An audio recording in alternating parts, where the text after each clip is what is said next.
सभी को नमस्कार। पिछले वीडियो में हमने गोदान का परिचय और मुंशी प्रेमचंद जी के बारे में पढ़ा था। आज हम तत्वों के आधार पर गोदान का मूल्यांकन पढ़ने जा रहे हैं। गोदान हिंदी उपन्यास साहित्य का श्रेष्ठ उपन्यास है। किसी भी उपन्यास की श्रेष्ठता उसके तत्वों के आधार पर आंकी जाती है।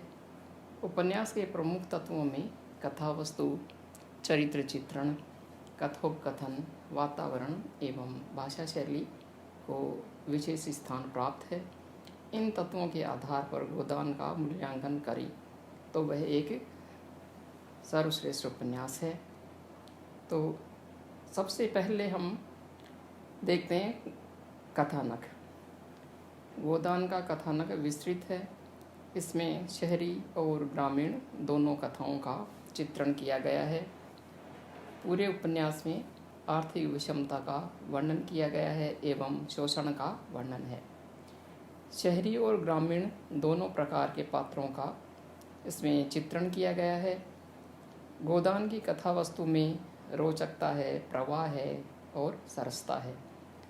वह आदि से अंत तक एक दिशा में बढ़ती हुई दिखाई देती है। उसमें एक गति है और अपने उद्देश्य की तरफ वह बढ़ती हुई दिखाई देती है। गोदान उपन्यास ग्रामीण जीवन को प्रस्तुत करने वाला उपन्यास है। भारतीय समाज का अधिकांश हिस्सा गाँव में रहता है। अतः प्रेमचंद जी ने भारतीय समाज की संपूर्ण झांकी इस उपन्यास में प्रस्तुत की है। अतः कहा जा सकता है कि गोदान का कथानक संगठित, संतुलित और जीवन दृष्टि को प्रस्तुत करने वाला उपन्यास है। अगला तत्व है चरित्र चित्रण। उपन्यास में चरित्र चित्रण का भी बड़ा महत्व होता है। इस दृष्टि से भी गोदान एक सफल उपन्यास है। गोदान के पात्र सजीव हैं। उसके पात्र यथार्थ उन्मुख, आदर्शवादी हैं, अपने वर्ग का प्रतिनिधित्व करते हैं और पात्र वर्ग के प्रतिनिधि बनकर आए हैं। वे भी व्यक्तित्व से शून्य नहीं है। होरी है, धनिया, मालती, मेहता, राय साहब, गोबर, ओकारनाथ, मिस्टर खन्ना आदि इसके प्रमुख पात्र हैं जो वर्ग विशेष का प्रतिनिधित्व करते हैं और वर्ग विशेष का प्रतिनिधित्व करते हुए भी ये अपना व्यक्तित्व लेकर आए हैं। होरी उपन्यास का सबसे अधिक संघर्षशील और करुण पुरुष है और धनिया ममतामयी है, त्यागशिला नारी है। मेहता निर्भीक है, स्पष्टवादी हैं, आदर्शवादी हैं और सेवापरायण व्यक्ति हैं। गोदान उपन्यास के पात्र सजीव हैं। वे मनुष्य हैं, किसी के हाथ की कठपुतली नहीं है। राय साहब को रंगा सियार कहते हैं और यह कहते हैं कि उनकी खतनी और करनी में अंतर है। भारतीय किसान का समस्त रूप होरी के रूप में प्रतिबिंबित होकर आता है और धनिया ऊपर से कठोर है लेकिन अंदर से वह कोमल है। और पुरुष पात्रों में गोबर नई पीढ़ी का युवक है। वह शोषण का विरोध करता है, नए विचारों का वह व्यक्ति है। वह अत्याचार नहीं सहन करना चाहता है। माता दीन निर्मम, स्वार्थी और लालची किस्म का व्यक्ति है। राय साहब और खन्ना दोनों उपन्यास के ऐसे पात्र हैं जो ढोंगी हैं और ढोंगी देशभक्ताओं का प्रतीक माने जाते हैं। मिर्जा फक्कड़ और मनमोजी है। ग्रामीण पात्रों में सामान्यतः सभी पात्र एक जैसे सी हैं। इस प्रकार चरित्र चित्रण की दृष्टि से गोदान एक सफल उपन्यास माना जाता है। अगला तत्व है संवाद योजना। संवादों की दृष्टि से भी गोदान एक श्रेष्ठ रचना है। गोदान उपन्यास के संवाद है वे कथा को गति देने वाले हैं और सजीव है, पात्रों के अनुकूल है, परिस्थिति के अनुकूल हैं और चरित्र और व्यक्तित्व को व्यक्त करने वाले हैं। इसमें जो संवाद है वे व्यंजक है, कलात्मक भी है और संवादों में मनोरंजन का पुट भी मिलता है।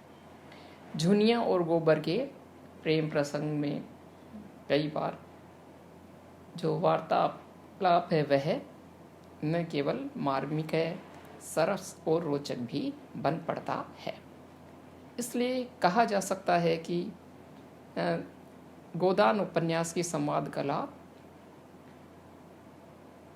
भी श्रेष्ठ है और संवादों के आधार पर जो गोदान उपन्यास है वह एक श्रेष्ठ एवं सफल उपन्यास है।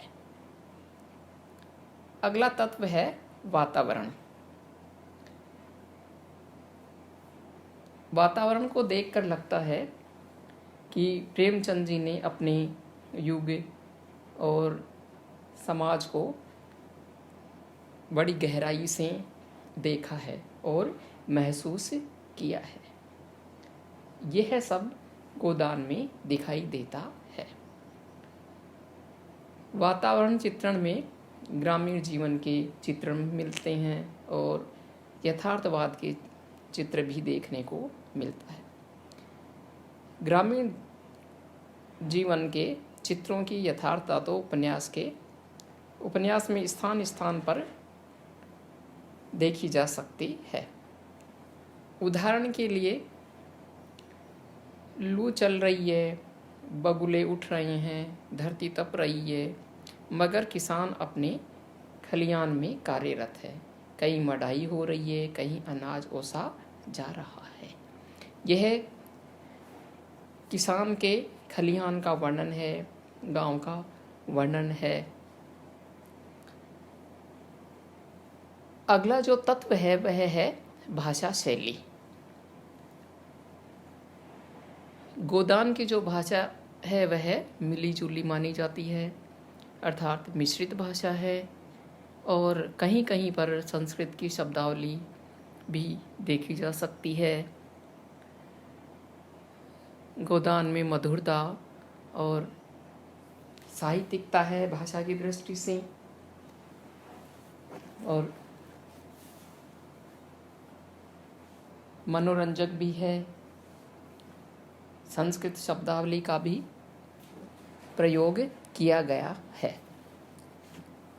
उदाहरण के लिए एक उदाहरण हम गोदान का देख रहे हैं।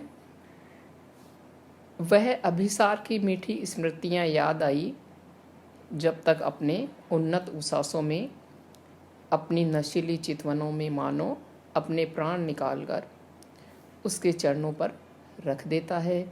झुनिया किसी वियोगी पक्षी की भांति अपने छोटे से घोंसले में एकांत जीवन काट रही थी। वहाँ नर का मत आग्रह न था, न वह उद्दीप्त उल्लास, न शावकों की मीठी आवाज़ें, मगर बहेलिया का जाल और छल भी तो वहाँ न था। गोदान में प्रेमचंद ने लोकोक्तियों और मुहावरों का भी प्रयोग किया है। गोदान में भाषा की गंभीरता भी देखी जा सकती है। उदाहरण के लिए गोदान का एक उदाहरण हम ले रहे हैं। वैवाहिक जीवन के प्रभात में लालसा अपनी गुलाबी मादकता के साथ उदय होती है और हृदय के सारे आकाश को अपने माधुर्य की सुनहरी किरणों से रंजित कर देती है। फिर मध्याह्न का प्रखर ताप आता है, क्षण क्षण पर बगुले उठते हैं और पृथ्वी कांपने लगती है। लालसा का सुनहरा आवरण हट जाता है और वास्तविकता अपने नग्न रूप में सामने आ खड़ी होती है। उसके बाद विश्राममयी संध्या आती है, शीतल और शांत, जब हम थके हुए पथिकों की भांति दिन भर यात्रा का वृतांत कहते हैं और सुनते हैं, तटस्थ भाव से, मानो हम किसी ऊंचे शिखर पर जा बैठे हैं। वहाँ नीचे का जल हम तक नहीं पहुँचता। ये थी गोदान की भाषा शैली में जो लोकोक्तियों का, मुहावरों का प्रयोग भी हुआ है और गंभीरता का भी वर्णन किया गया है। गोदान की भाषा में चित्रात्मकता भी है। जैसे एक उदाहरण देखा जा सकता है, जब होरी अपने खेत की मड़ैया पर सर्दी की रात्रि में गर्म कपड़ों के अभाव में जब सो नहीं पाता, तब प्रेमचंद उसकी स्थिति का जो वर्णन करते हैं। चित्रात्मक भाषा का एक उदाहरण है, बिवाई फटे पैरों को पेट में डालकर, हाथ को जांघों के बीच में दबाकर और कंबल में मुंह छिपाकर अपनी गर्म सांसों से होरी अपने को गर्म करने की चेष्टा कर रहा था। तो ये उदाहरण था चित्रात्मक भाषा का। और भाषा शैली के अंतर्गत अलंकारिता भी देखी जा सकती है गोदान उपन्यास में। जैसे उदाहरण है, मगर रुई के गोले को उसने नीले आकाश में हवा के झोंकों से उड़ते देखकर केवल मुस्कुरा दिया था। वह सारे आकाश में छाकर उसके मार्ग को इतना अंधकारमय बना देगा, यह तो कोई देवता भी न जान सकता था। गोदान की भाषा में प्रतीकात्मकता भी है और सरलता है, स्वच्छता, सरसता और अलंकारिता, चित्रात्मकता, काव्यात्मकता भी देखी जा सकती है। इस तरह से भाषा की दृष्टि से भी गोदान उपन्यास को श्रेष्ठ उपन्यास कहा जा सकता है। तो यह था उपन्यास के तत्वों के आधार पर गोदान उपन्यास का मूल्यांकन। अतः निष्कर्षतः कहा जा सकता है कि गोदान उपन्यास प्रेमचंद का श्रेष्ठ उपन्यास है। इसमें सहजता है, संवादगत सौंदर्य भी है और वातावरण की सजीवता भी है, भाषा शैली भी अनूठी है। इस दृष्टि से गोदान उपन्यास मुंशी प्रेमचंद जी का उपन्यास कला का चरम उदाहरण है और एक श्रेष्ठ उपन्यास है। आपने मुझे सुना, इसके लिए धन्यवाद।